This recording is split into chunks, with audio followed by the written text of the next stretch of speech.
Bienvenue sur la Voie du Sage. Aujourd'hui, nous explorons un concept fondamental de la philosophie, la liberté. Sommes-nous vraiment libres ou vivons-nous dans l'illusion de la liberté? Pour le comprendre, nous nous tournerons vers trois géants de la pensée, Jean-Paul Sartre, Emmanuel Kant et Baruch Spinoza.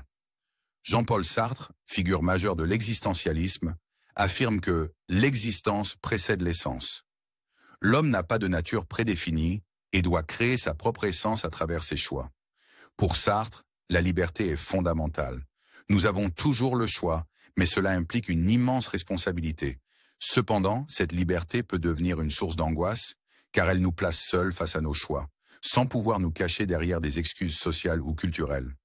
Sartre évoque la mauvaise foi, où l'on renie notre liberté en suivant des normes imposées. Être libre, selon lui, c'est accepter cette responsabilité sans chercher d'excuses. Emmanuel Kant propose une vision différente.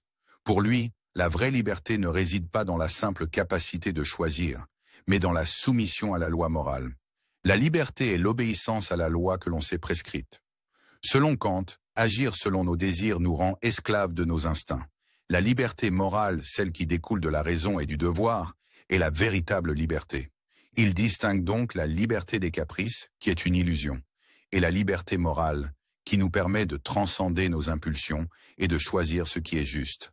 Baruch Spinoza, quant à lui, estime que la plupart d'entre nous ne sommes pas réellement libres, mais déterminés par nos passions et les influences extérieures.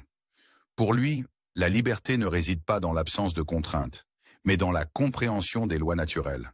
Spinoza écrit « L'homme libre ne pense à rien moins qu'à la mort, et sa sagesse est une méditation de la vie. » La liberté, pour Spinoza, est liée à la connaissance des causes qui nous gouvernent.